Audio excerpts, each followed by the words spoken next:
Hey guys, welcome back to my tutorial. So in today's tutorial I'll be teaching you guys how to make a halter free gown dress on your screen. So as you can see, this particular gown is not a backless gown, it has a slit at the back.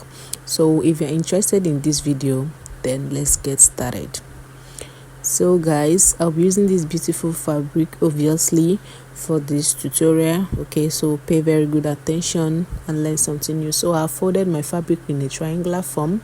So I'll be starting with my shoulder, dividing my shoulder is 14, dividing it by 2 gave me 7. I added half inch, gave me 7.5. So I came down by 1 inch for my shoulder slope and I made my armhole curve. I used 8 for my armhole. Okay, so here I have made my armhole. So from there I am going to mark the length of my gown. Okay, so from my shoulder I marked the length of my gown. I used a length of 32 and I used 1 inch for folding and it gave me 33. So from there I am going to be marking my length. Okay, so I'll be placing it on my shoulder and then marking out the length of my gown.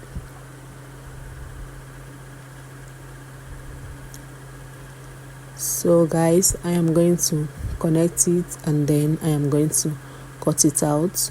So here the only measurement I needed is my bust, so I divided my bust by 4 and I gave it 2 inches allowance. So I connected it down to the length of my gown.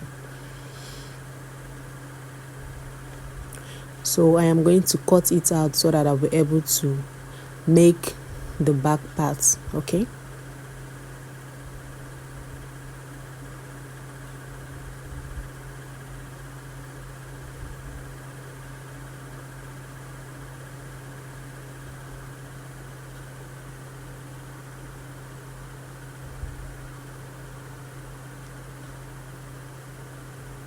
so for the back part, I am going to fold my fabric in a triangular form as well.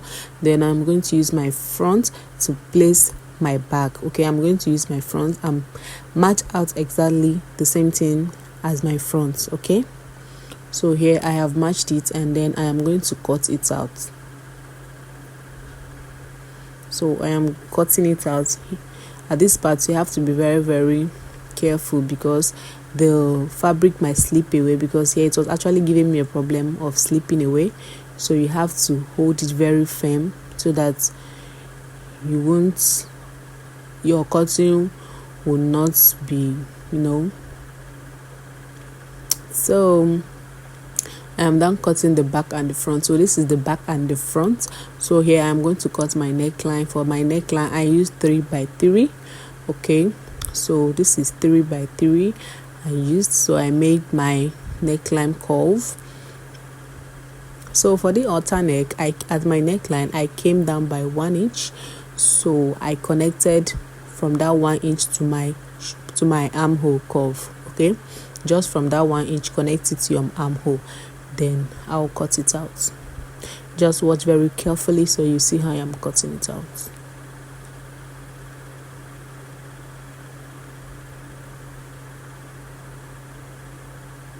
So as you can see guys, I've cut it out. So I don't want the neck to be a little bit up, so I want to trim it up. How do I do that? I came down by 1 inch.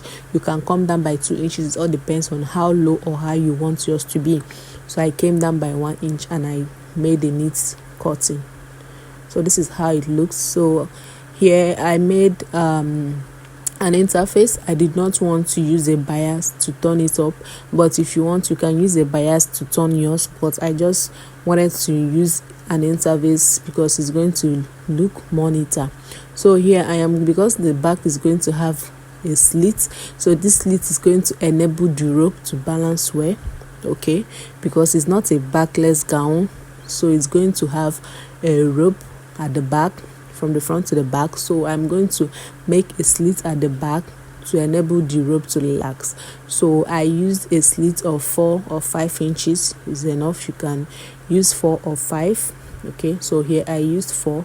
So I am going to slant the line together.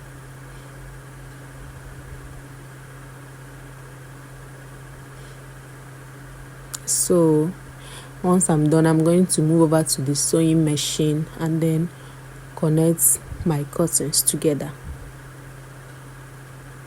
So guys, this is the front part of my gown. So this is the interface of the front. So I am going to be using my interface to turn my neckline over. So this is my front neckline, so I'm using the interface to turn it over. Okay,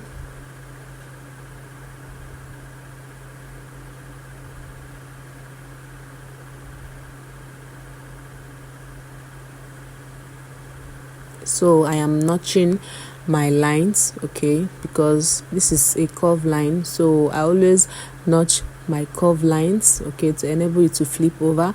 So here I'm also going to interface my armhole, okay. I'm also going to interface my armhole because I really want this gown to be very neat. As I said, you can use a bias to turn up your neckline, but because this is, I needed mine to be very neat, so I used an interface.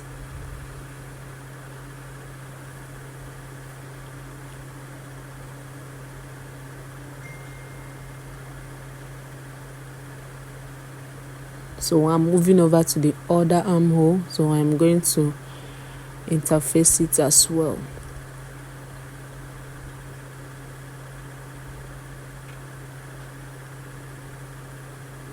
So guys, I am done. This is how it looks. So I am going to use my iron to iron it so that it's going to look very neat and straight. Okay, so here, this is the back part of the gown. So I am using my interface to turn my back neckline. Okay, so remember guys, the back has a slit.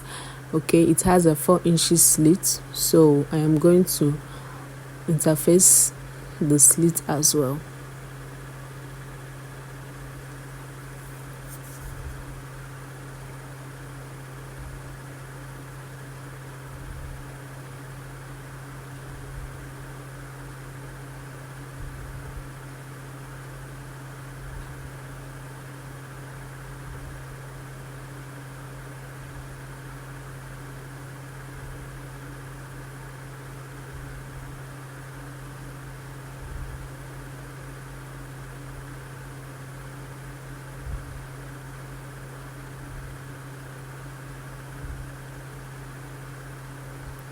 So guys, do not forget to notch.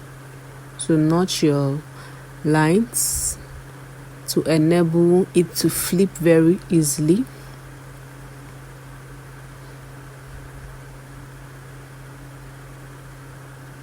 So I went ahead to interface my armhole as well.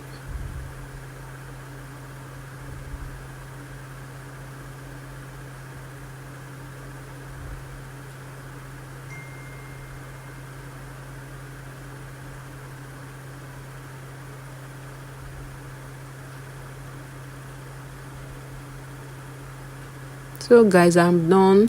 So here I am going to be making a channel for my rope passage. Okay, so this is the front part, that's my front neckline. So I'm going to be making a channel for my rope. I'll also make the channel at the back part as well to enable my rope to pass. Okay,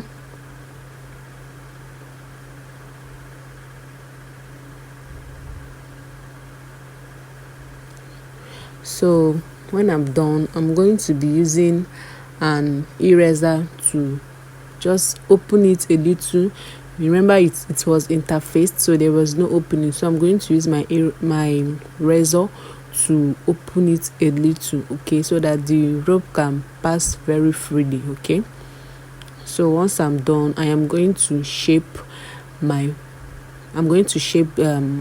the two pieces together. Okay, so first of all, I'll be measuring my armhole. I use 7 for this particular tutorial, so I'll be marking out 7, and then from there I am going to be shaping it all through down.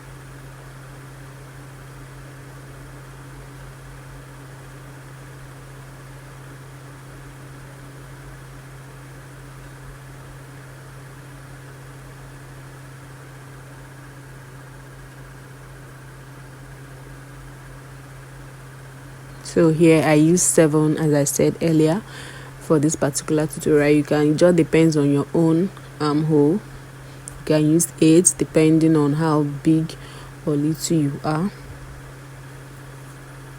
So it's not necessarily that you can use 7 as I used here. It all depends on your size. So this is my rope, so I'll be passing my rope to the channel I created earlier.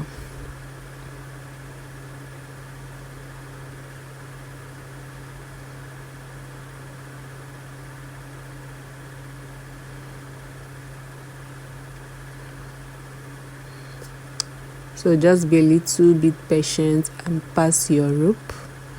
Okay guys, so we have come to the end of this tutorial. Thank you guys for watching. I will see you guys in my next video. Bye.